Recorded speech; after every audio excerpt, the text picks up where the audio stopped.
Salut les filles, aujourd'hui on se retrouve pour un wedding make-up, donc vous me l'avez demandé, j'espère que ça va vous plaire. Voilà Kitty qui fait son passage et qui veut elle aussi avoir sa minute de gloire. Voilà le look que je vous ai proposé aujourd'hui, j'espère que ça vous plaira.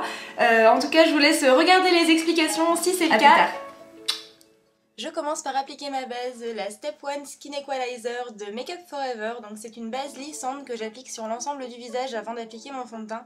Je la trouve très bien, elle fait tenir mon maquillage et elle a une texture qui est poudre, ça laisse vraiment un fini très velouté et j'adore. Et ensuite donc le Double Wear, mon fond de teint de tous les jours. Il est couvrant, il donne un petit peu d'éclat quand même s'il est semi-mat. Donc voilà pourquoi pour un maquillage marié j'ai décidé de garder celui-ci. Je trouve qu'il est vraiment parfait. Il tient très bien en plus, il est longue tenue, donc j'ai opté pour celui-ci et j'ai hésité quand même avec le Make-up HD de Make Up For Ever aussi parce qu'il est aussi très bien. Et comme vous pouvez le voir, je l'applique avec mon Beauty Blender, donc celui-ci je l'ai acheté chez Sephora, il est à 16,90 € et voilà, je l'adore.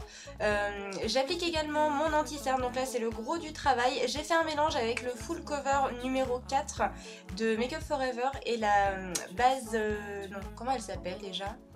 La touche lumière pardon de chez Sephora en teinte light, je crois que c'est la plus claire, elle est très claire d'ailleurs, mais voilà, c'est vraiment mon combo parfait pour cacher mes cernes. J'en mets quand même pas mal, surtout pour le thème d'aujourd'hui. Je trouvais que c'était important d'avoir de l'éclat à cet endroit là où moi je suis violette sans maquillage.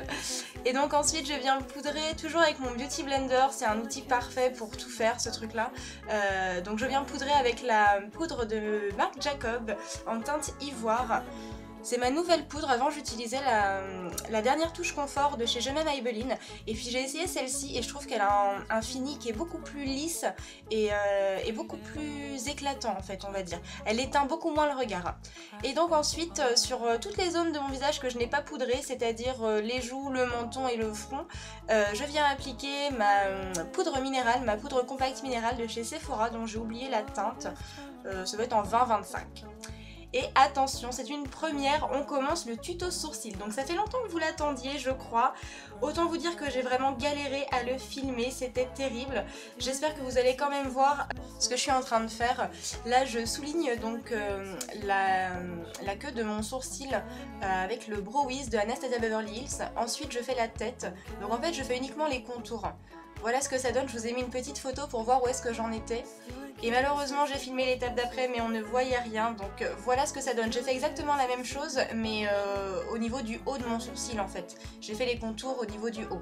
Et ensuite je prends la Deep Brow Pomade toujours d'Anastasia Beverly Hills. C'est très dur à dire. C'est une super marque, hein. Je suis vraiment trop fan de ce combo de produits là.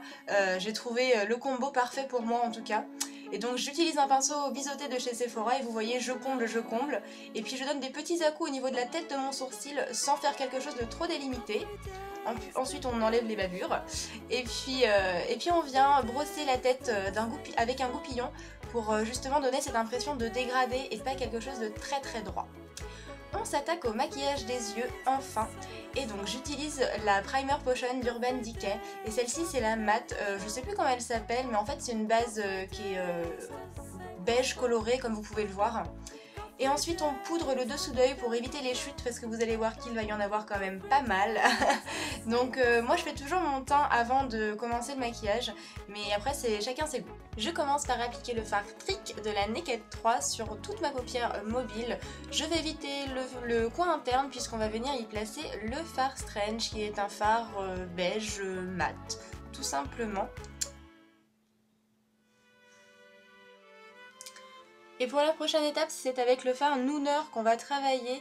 J'ai utilisé un petit pinceau qui est assez dense de chez Sephora, c'est une ancienne collection, pour justement souligner en fait le creux de ma paupière tout simplement. Et je vais venir l'estomper après avec un pinceau boule. Donc pour l'instant, on va pas trop se fier à l'intensité, on va surtout faire la forme. Et vous allez voir, je vais faire exactement la même chose de l'autre côté. Je trouve que cette harmonie en fait de couleurs un petit peu rosées et puis le fard orangé avec des reflets un petit peu dorés, je trouve ça assez sympa justement, c'est assez lumineux. Et on rajoute de la lumière justement avec toujours le fard Strange qu'on va appliquer sous le sourcil. Donc vous voyez, je l'applique un petit peu grossièrement parce qu'on va venir l'estomper justement. Donc je reprends le pinceau Fluffy et je viens réappliquer en fait le fard Nooner que j'ai appliqué précédemment. Et c'est là qu'on va un petit peu jouer de l'intensité. Donc là c'est vraiment à chacun ses goûts. Moi j'ai fait une intensité moyenne, je dirais. Et ensuite on va faire flouter les contours avec le fard Limite. Je garde le même pinceau. Et puis on va rajouter encore un tout petit peu de lumière sous le sourcil avec un fard de la Naked Basic, donc le plus clair. Voilà. Je souligne hein, vraiment, je vais pas jusque mes fards que j'ai estompés précédemment. Et je reprends le pinceau que j'avais au début pour venir faire un ras de cils qui est assez flou. Je veux pas quelque chose de délimité en fait. C'est juste pour créer une petite ombre. Et on va continuer à ombrer avec le fard Blackout. Donc c'est un fard qui est assez foncé et qui est censé avoir des paillettes un petit peu rouges, je dirais, un peu marron, un peu cuivre. Mais on les voit pas vraiment. Et donc là pareil, je viens ombrer un petit peu mon ras de cils. Vous voyez, j'essaie d'estomper un maximum. Je veux vraiment pas quelque chose de délimité. Je veux pas de thread liner. Et tadam! J'ai posé mes faux cils et mon mascara. Et puis on va venir faire les contours du coup au niveau du teint. Donc là c'est le kit contouring Make Up Forever que j'utilise. Donc d'abord la couleur foncée que je mets au niveau du creux des joues. Et puis ensuite la couleur claire que je vais appliquer sur la zone T. Et on enchaîne avec l'enlumineur de la Naked Flush. Il en existe 3 et celle que j'utilise s'appelle Native. J'adore vraiment ce trio bronzer, blush et enlumineur. Et donc vous voyez là je suis en train d'appliquer le blush. Il est très rose et je trouve qu'il est parfait pour donner bonne mine. Je trouve ça génial. Et donc là je viens juste créer une ombre en fait au niveau de ma muqueuse supérieure. Et attention ça pique, donc là je pleure. C'était terrible à ce moment-là. Donc voilà, petit coup de mouchoir et c'est reparti, on s'attaque à la bouche. J'utilise un crayon de chez Make Up Forever, c'est le numéro 1C. Il est assez nude et voilà, je crée juste mon contour, donc pas trop délimité. Il se rapproche de la couleur que je vais appliquer derrière, qui s'appelle Rikugien. Alors je suis pas vraiment sûre que ça se prononce comme ça, mais voilà, c'est un espèce de bois de rose un petit peu irisé. Il fait partie des crayons gloss, en fait des lip pencil satin. Et par dessus je viens appliquer en fait juste au niveau du cœur des lèvres le gloss Orgasme de chez Nars toujours. Voilà, j'adore vraiment ce gloss, il est magnifique. Voilà les filles, j'espère que cette vidéo vous a plu. Quelque chose que j'ai oublié de vous préciser, on termine le maquillage par un spray fixant. Celui-ci vient de chez Urban Decay.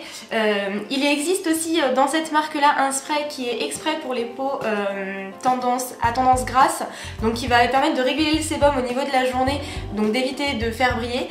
C'est très important, il faut que votre maquillage tienne du matin au soir, c'est impératif, il faut que vous restiez la plus belle toute la journée et toute la nuit, même pour votre chéri toute la nuit après, enfin bref. Donc voilà, j'espère que cette vidéo vous a plu en tout cas, et moi ça me fait vraiment plaisir d'être de retour en vidéo. J'espère que je pourrai continuer à vous faire des vidéos plus régulières. Croisons les doigts, et puis on n'oublie pas les Make Up Masters, j'ai hâte de connaître les résultats, enfin bref. Pour celles qui sont uniquement sur YouTube, n'hésitez pas à me rejoindre sur les autres réseaux sociaux parce que voilà, je fais moins de vidéos. Donc par contre je poste souvent mes make-up du jour presque tous les soirs. Donc si ça vous intéresse, n'hésitez pas à me rejoindre, je vous mets les liens en barre d'infos. Enfin bref, je m'arrête là et je vous souhaite une excellente journée, mes jolies.